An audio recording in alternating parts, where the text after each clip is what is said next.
Hello and welcome to today's new episode on Hosiery Sector. Actually, I have received lots of query related to this particular sector, and even last week I received one query from one of our investors जो पूछे थे हम लोग मुझे कि specific one particular stock he asked that is related to Page Industries. I committed him to explain the sector and the stock in details. So my today's video is focused into this Hosiery stocks with special touch into the four major players.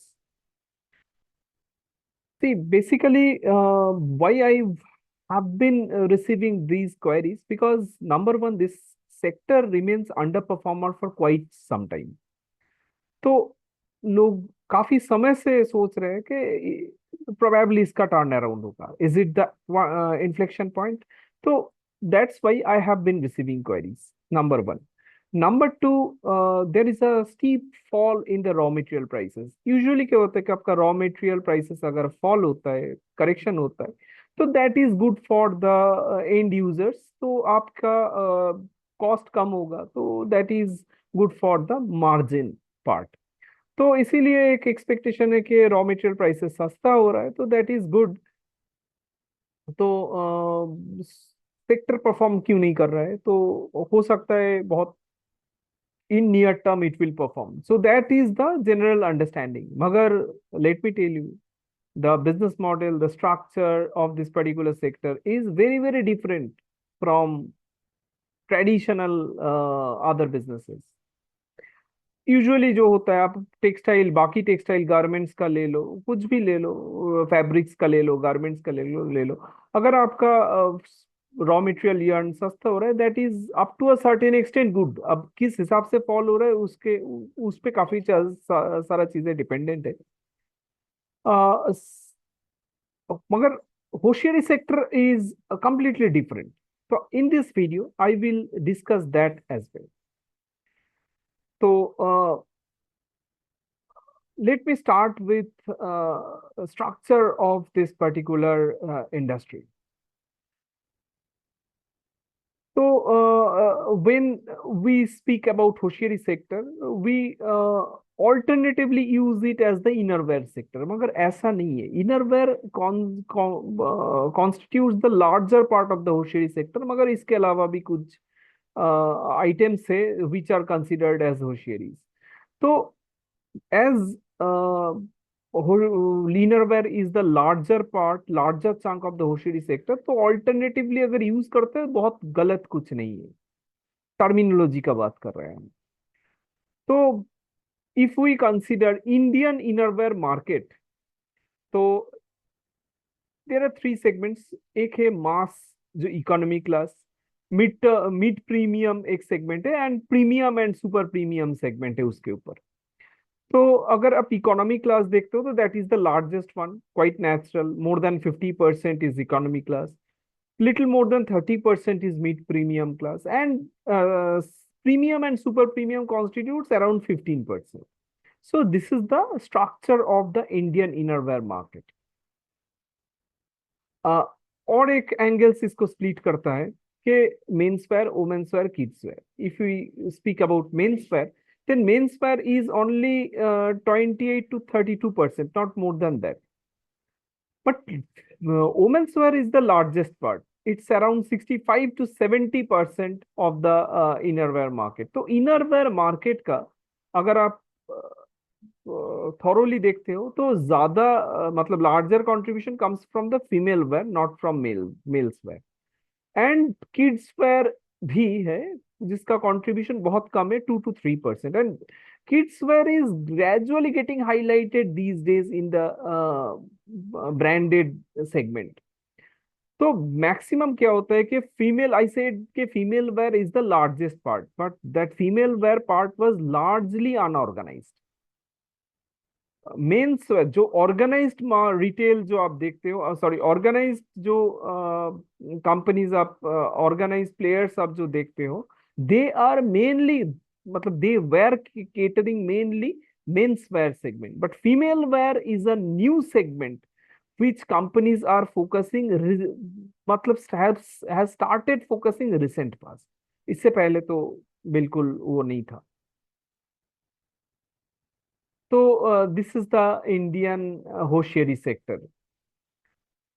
अब I am coming to the stock specific discussion. So before that, I have a disclaimer that the stock or stocks mentioned in this particular video are not buy, sell, hold recommendation. It's just for sharing knowledge, and if you have any understanding or some of my discussions, some of the parts of my discussion may be forward looking in nature, so don't take it as a buy sell hold recommendation. If you feel to take position or any decision making, then better take your own call, or you can speak to the registered advisor for making your investments. So let's come back to stock specific breakup. I would say breakup. तो as I said, premium, mid premium, semi premium. अगर आप premium segment में sorry economy segment में देखते हो तो which is the largest part in the industry, and इसके related करीब करीब 50% is organised for the entire hosiery sector, innerwear sector. करीब करीब 50% is organised and rest are unorganised. ये जो 50% हुआ है, it is also recent past, मतलब इससे पहले 30-35% का हुआ करता था. So last 5 years में it has like this brand awareness has started flowing in, और जीएसटी वगैरह ये सब का भी एक इम्पैक्ट है. तो कुल मिला के this contribution from the organized part has grown up significantly from 35% to 50% in last 5 years. तो अभी करीब 50%, maybe little more than 50% is organise. मगर इसका एग्जैक्टली बताना मुश्किल है, क्योंकि whatever I am saying, this is the conception of some industry reports, this is the conception of some management I have spoken to. मगर इसका कोई organisation नहीं है who takes care of this much is premium, this much is semi premium. वैसा कोई organisation नहीं है जो, और एसोसिएशन नहीं है who takes care of these numbers. तो ये एक मतलब we have to take it from various sources which are not very confirm, क्योंकि मैनेजमेंट भी बोलता है एज पर मतलब जब हम like I have spoken several times, तो वो भी बोलते हैं कि there is no association. So this is our understanding. So maybe they have ground level experience. तो जो वो लोग बोलते हैं कि हो सकता है मेजर कुछ डिफर नहीं करेगा. And I have spoken to like many of them. तो व्यूज बहुत ज्यादा डिफर नहीं करता है. तो हो सकता है 2-5% का इधर उधर हो गया, मगर ठीक है, मगर मोर और लेस इट्स सेम. तो हम लोग पकड़ सकते हैं कि 50% is organise and 50% is unorganise. तो अगर आप चार प्लेयर का बात करेगा, यहाँ पे dollar, lux, Rupa and page, ये चार मेजर प्लेयर्स है. जिसमें डॉलर का आप पकड़ सकते हो करीब अराउंड 39-40% का इकोनॉमी क्लास है. जहाँ पे लक्स का इकोनॉमी क्लास और कम है, करीब करीब 27-29% इसके आसपास ही रहता है. Below 30% I would say contribution होता है लक्स के इंटर रेवेन्यू मॉडल में, इकोनॉमी क्लास का कंट्रीब्यूशन. अगर आप रूपा को देखते हो तो रूपा हैज अराउंड 30%. तो मोर और लेस सबका ही सिमिलर काइंड ऑफ है. डॉलर का थोड़ा ज्यादा है, 39% के आसपास का इकोनॉमी सेगमेंट का कंट्रीब्यूशन. अगर आप एक बार ब्रांड्स को देख लेते हो तो economy segment is the most sensitive segment in the sense के this is very close with unorganise players, क्योंकि लोग पैसा दे के ब्रांड्स खरीदते हैं. ठीक है, तो सेमी प्रीमियम नहीं होता है अनऑर्गेनाइज के पास. तो अनऑर्गेनाइज का entire product portfolio is economy class. तो नेचुरली ये कंपनीज, जब branded companies economy class sale करते हैं, तो they have to be very cautious about the pricing. तो आपका थोड़ा थोड़ा स्ट्रिंजेंट होता है प्राइसिंग. आप कितना एक्सपेंड कर सकते हो, मतलब कितना आप प्राइस हाइक ले सकते हो, प्राइस काट अप कर सकते हो, मतलब हाइक लेना बहुत डिफिकल्ट है, बिकॉज यहाँ पे 2 5 रुपया 10 रुपया मेक्स बिग डिफरेंस। और if you are almost same, मतलब आपका अगर एक नॉन ब्रांडेड प्रोडक्ट 50 रुपीज में आता है और आपका ब्रांडेड प्रोडक्ट अगर 52 रुपीज में आता है, जिसका हो सकता है ब्रांडिंग सलमान खान कर रहा है, तो नेचुरली क्या होता है कि मे बी सैफ अली खान कर रहा है, सलमान खान कर रहा है, तो एक ब्रांडिंग एक सेलिब्रिटी का एक टच, वो उसका एक इम्पैक्ट होता है। तो लोग सोचते हैं कि this is the general mindset कि ठीक है, 2 रुपया 5 रुपया ज्यादा दे के if I get something which is branded by celebrity, तो दैट इज प्रेफर्ड वन। तो इसीलिए economy segment is very sensitive and very very advertisement oriented, right. तो अगर डॉलर का बात करता है, तो डॉलर का जो ब्रांड है that is called dollar always, which cater this economy class. और अगर लक्स का बात करते हैं, तो लक्स का दो प्रोडक्ट, एक है वीनस, एक है Krishna. Both are like catering this economy class. अगर रूपा का बात करता है, तो Rupa there is a economy segment product called John, that is the their brand John. और पेज का तो आपको मालूम ही है, वो इकोनॉमी सेगमेंट केटर नहीं करता है। तो this is economy class, I said this is the very sensitive segment. और इकोनॉमी और अनब्रांडेड के बीच में, मतलब अनऑर्गेनाइज्ड के बीच में एक बहुत क्लोज टसल, या तो फिर बोलिए काफी ज्यादा फाइट एक चलता रहता है। थोड़ा सा प्राइसिंग 2 5 रुपये इधर उधर, मतलब आप आपका market share, scope of gaining market share and losing market share is very high. ठीक है। Next is mid premium segment. अगर मिड प्रीमियम सेगमेंट का बात करते हैं, तो डॉलर का कंट्रीब्यूशन करीब करीब 47%, they are the mid premium player. Like आप देखोगे कि सारा ही मिड प्रीमियम प्लेयर है बारिंग पेज। आप लाक्स का ले लो, करीब करीब 45% के आसपास का मिड प्रीमियम है। मिड प्रीमियम रूपा का भी 47 48% के आसपास का है। तो similar kind of distribution is visible from all of the players, page का नहीं है मिड प्रीमियम में। तो आपका मिड प्रीमियम का जो सेगमेंट है, आप डॉलर का बात करते हैं, तो डॉलर का जो ब्रांड है वो है dollar man, dollar women, dollar perfect and dollar junior. मतलब किड्स सेगमेंट से आता है डॉलर जूनियर। तो ये मिड प्रीमियम सेगमेंट का पार्ट है। अब अगर आप प्राइसिंग का बात करते हो, तो बोला जाता है अराउंड, मतलब ठीक है, इसका कोई वैसा हार्ड एंड फास्ट रूल नहीं है। करीब टिल 80 रुपीज आप पकड़ सकते हो कि ये इकोनॉमी क्लास है। जो तो 30 40 रुपीज से शुरू होता है, 80 रुपीज तक आपका इकोनॉमी क्लास है। जो 80 से 120 का आप पकड़ सकते हो को सेमी प्रीमियम है। और अबव 120 बोला जाता है प्रीमियम सेगमेंट। मगर क्या होता है कि I have an objection in this, definition of premium segment. Anything above 120 is premium. आप पकड़ लो, कोई बोल रहा है कि above 150 is premium, ठीक है, कोई हार्ड एंड फास्ट रूल नहीं है, जो भी है। मगर क्या होता है कि 150 रुपया में भी आता है, 450 500 रुपया भी में आता है। ठीक है, तो ये भी प्रीमियम है, वो भी प्रीमियम है। वो हो सकता है आप बोलोगे नहीं सुपर प्रीमियम, सुपर प्रीमियम 800 रुपया का क्या बोलोगे आप, तो दैट इज सुपर प्रीमियम। तो कोई एग्जैक्ट डेफिनेशन नहीं है। तो चलिए, मिड प्रीमियम में डॉलर का जो ब्रांड्स है, हम already I have already discuss man, dollar woman, dollar perfect and dollar junior. मगर लक्स का देखते हैं, तो लक्स कोजी, लक्स जेनेक्स, और एक लेडी ब्रांड है that is Lyra, which is the super hit brand of Lux. और Lux इसको बड़ा करना चाहता है and they are very optimistic on this Lyra. तो हो सकता है कि जो मैनेजमेंट का अंडरस्टैंडिंग है, कॉन्सेप्शन है मैनेजमेंट थिंग्स के, they will make Lyra 1000 crore brand. तो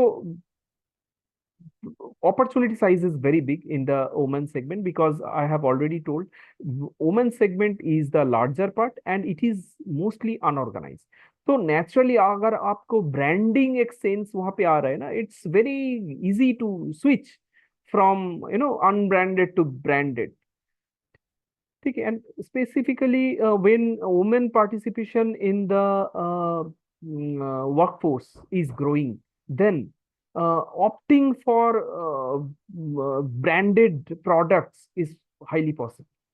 Why mid premium segment is specifically doing well, and the focus is mid premium above economy class. और यहाँ पे और एक एडवांटेज है मिड प्रीमियम सेगमेंट में, with sense branding, sense of branding, and क्या बोलता है कि when your capability, financial capability goes up, so what you will think, like you will try to get some better quality products, better priced products. So naturally, the switch from economy class to mid premium segment is also visible, and that is why I said economy is the most sensitive class. क्योंकि एक होता है you have a very close tussle with your unorganized players, थोड़ा सा इधर उधर होगा you may lose market share. हाँ, तो प्राइस डिफरेंस हो सकता है 5 रुपये का, अगर 10 रुपये हो गया तो you may lose market share. There is no specific definition, मगर things operate in that way. और फिर वापस मतलब when your capability, your financial capability goes up, you will look for better quality product, or specifically branded product, mid premium segment product. So the switching from economy to mid premium is also visible. हाँ, क्योंकि एक premiumisation drive भी चल रहा है, सो that is something which is impacting the entire market. ठीक है. Now अगर रूपा का बात करते हैं, रूपा का मिड प्रीमियम सेगमेंट में फ्रंट लाइन, ह्यूरो, बूमचुम, soft line, foot line, Macroman, M series, which is the male product. So all these comes under mid premium segment. Or Page, so I said like they are only premium segment player. So this is the structure of the mid premium segment. And if we specifically tell you regarding premium and super premium segment, dollar का contribution करीब 4-5% का है. Lux का वही 13%, 12-13% है. रूपा का भी वही 12%, 10-12% के आसपास ही रहता है. As far as brand is concern, dollar का force next, force go, sorry, force go wear, Pepe jeans, these are all dollar brand. Pepe jeans सुन के लगता है foreign brand, this is basically dollar brand. Lux का on, ONN on, Lux premium, one innerwear, ये सब Lux का brand है. और ये जो if I am not wrong, काफी समय पहले बात किया था, one innerwear is probably Virat Kohli brand, if I am not wrong. On या one innerwear, I think one innerwear is Virat Kohli brand. मतलब उसका खुद का मैन्युफैक्चरिंग नहीं है, he gets it done by a third party, and branding is done by Lux.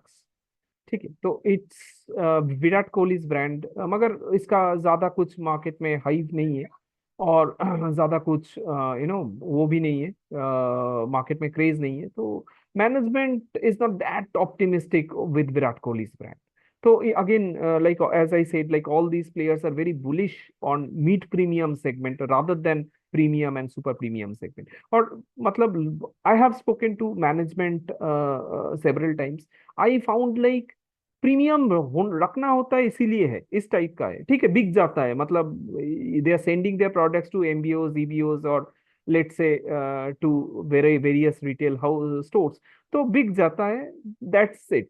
मगर क्या होता है कि वो जो एक डिमांड ड्राइवर, एक रेवेन्यू ड्राइवर होता है, तो ग्रोथ ड्राइवर होता है, that is not the premium segment for neither of this players, which is the fact for page industries. तो ये जो प्रीमियम प्रोडक्ट्स है, इसमें एज आई वाज रेफरिंग, 150 200 भी प्रीमियम है, 450 भी प्रीमियम है. मगर ये चीज समझना पड़ेगा, people who have the capability to go for 400-450 rupees, they will not come to 200 rupees. That is one point. They will always opt for 400.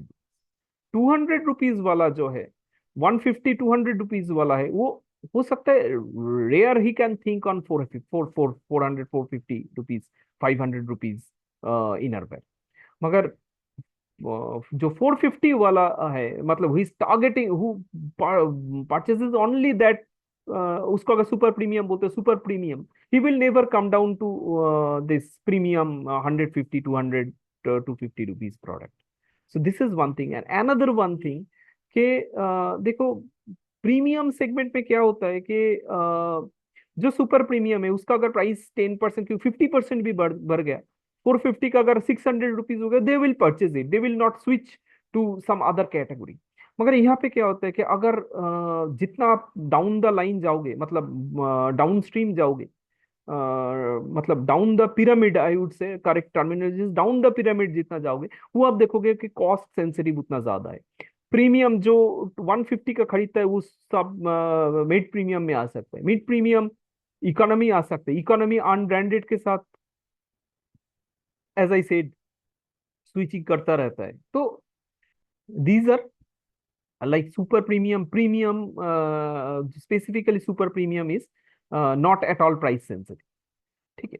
तो और प्रीमियम सुपर प्रीमियम सेगमेंट में एज आई सेड जॉकी, आपका Page Industries का brand आप सभी को मालूम है, 99% रेवेन्यू बस वहीं से आता है, मतलब पूरा रेवेन्यू आप पकड़ सकते हो वहां से आता है। तो this is the structure of the market.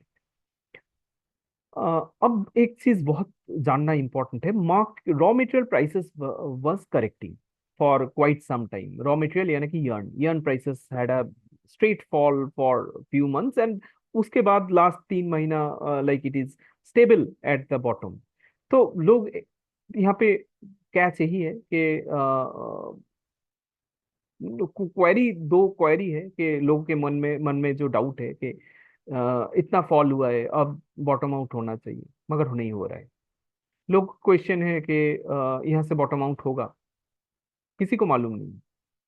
Management said कि probability of further going down is less. This is the take for from not from only Hosiery companies, for other companies as well. I have spoken to many players, Monte Carlo से बात किया, तो बोलता है कि देखो इतना fall के बाद स्टेबल हो रहा है तो डाउन साइड का प्रोबेबिलिटी लेस है, और काफी महीना हो गया ऑलमोस्ट इस लोअर रेंज में यर्न को, तो प्रोबेब चांसेस आर लेस, मगर you cannot eliminate it. That is the correct interpretation, or let's say that is the correct approach, I would say, for the management, जिसको बोला है कि we can't say, like we guess that it will bottom out, कब तक पता नहीं। अगर bottom out नहीं होती, यहाँ पे होता है फिर भी ठीक है, मैनेजेबल है, मगर फर्दर फॉल होता है that can be very problematic, specially for yarn company. तो as I was referring, problem क्या होता है कि when yarn prices falls, problem क्या हो जाता है कि आपका कॉटन प्राइस फॉल होते होने के साथ साथ maximum time earn prices in tandem fall होते। अगर इसका जो होशियरी कंपनीज है, इसका जो साइकिल है, मतलब मैन्युफैक्चरिंग साइकिल है, that is 10 to 12 days cycle, usually 11 12 days cycle होते हैं। मतलब और आपका रॉ मटेरियल आप खरीद के साल के लिए रख नहीं सकते हो, 3 4 महीना 6 महीने के लिए रख नहीं सकते हो, इट विल गेट रॉटन। तो आपका कॉन्टिन्यूअस बेसिस पे एक परचेज होता है, एक रेगुलर इंटरवल में आप परचेज करते रहते हो। तो आज अगर आप एक यर्न के साथ अगर एक प्रोडक्ट, मतलब आपका एक आउटपुट प्रोडक्ट एक बना रहे हो, आपका होशियारी प्रोडक्ट, एक इनरवेयर मैन्युफैक्चर कर रहे हो, आज अगर आप इसका यर्न खरीदे हो, और आज से अगर उसका मैन्युफैक्चरिंग चालू होता है और 12 दिन तक वो कंप्लीट होता है, तब तक प्रॉब्लम क्या होता है, तब तक अगर यर्न प्राइसेस फॉल होता है, जब 12 दिन के बाद, आज का, फॉर इज ऑफ अंडरस्टैंडिंग एक हाइपोथेटिकल नंबर्स लेते हैं, मान लीजिए कि आपकी yarn prices 120 rupees per kg है, ठीक है, आज के डेट में 120 रुपीज पर केजी है।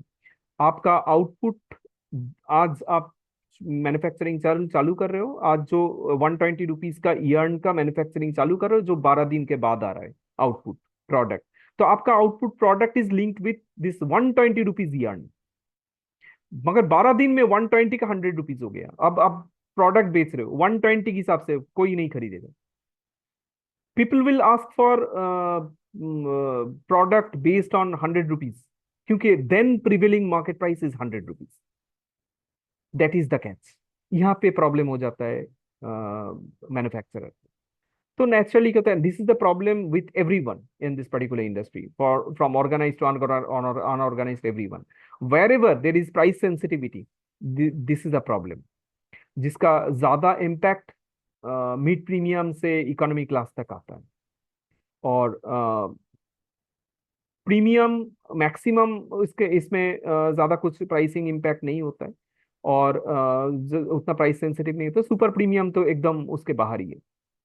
तो बात है कि this is the reason behind why, like when yarn prices fall, yarn prices fell for quite some time, these players like they could not perform, rather prices में fall ही देखा गया है, क्योंकि आपका हाई कॉस्ट इन्वेंटरी हो रहा है, and once it is a high cost inventory, then आपका मतलब मार्जिन इम्पैक्ट होगा, आप लॉस भी रिकॉर्ड कर सकते हो।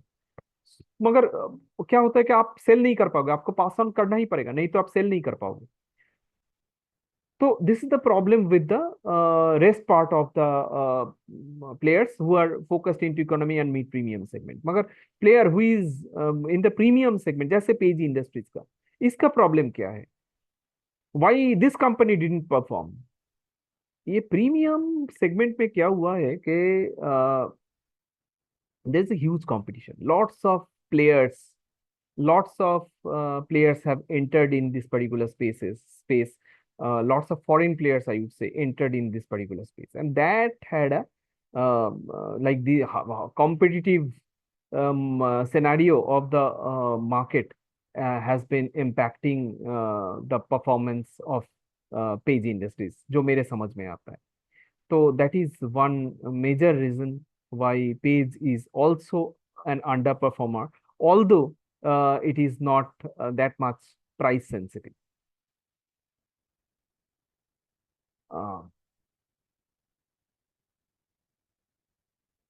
अच्छा, और एक प्रॉब्लम पूरा इंडस्ट्री में देखने को मिला है,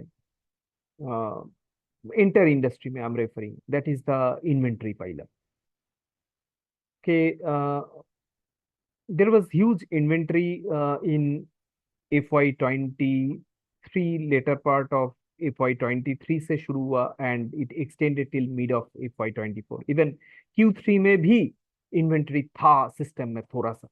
जो Q4 FY24 में जो हम बात किया कि मैक्सिमम पीपल बोले कि मैक्सिमम मैनेजमेंट बोले कि now inventory has been diluted और ऑफलोडेड, तो चैनल में अभी और इन्वेंट्री नहीं है, तो अभी जाके देखना पड़ेगा। मगर यहाँ पे क्या है कि मगर देर is a constant fall in the cotton prices, तो इम्पैक्ट yarn पे क्या आएगा देखना पड़ेगा। मतलब लॉजिकली कॉटन का फॉल होता है तो yarn का भी फॉल होता है, मगर लास्ट कुछ समय से, मतलब for I would say 1 year, last 1 year, मतलब they were moving in their own way, मतलब कोई कोरिलेशन ही नहीं था।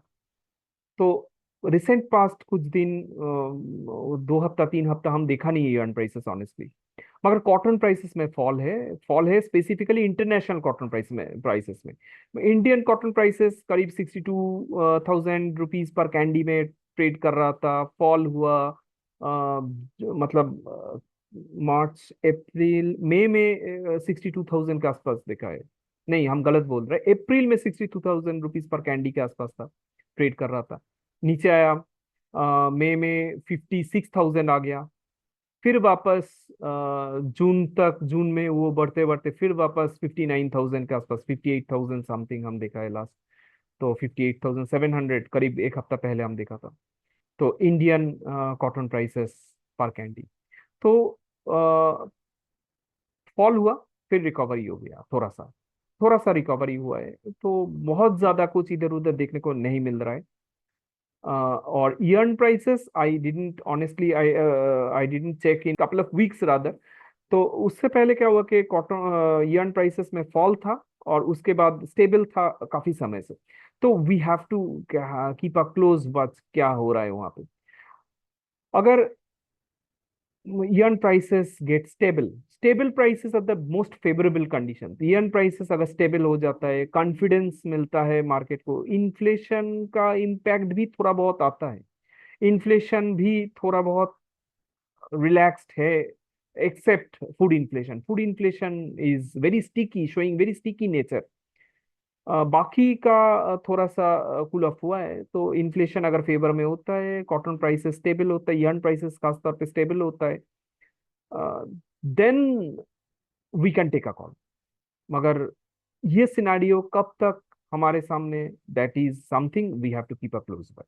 But again I do not have any recommendation in this video. The stocks which I have mentioned here is not buy, sell, hold recommendation. You take your own call or ask your registered advisor for taking any call for investment. Anyways, that's it in this particular video. I hope you have enjoyed it and lots of doubts have been cleared. Uh, Thank you so much, and I would request all of you to subscribe my channel and keep on watching my upcoming videos as well. Thank you and see you in the next video. Bye.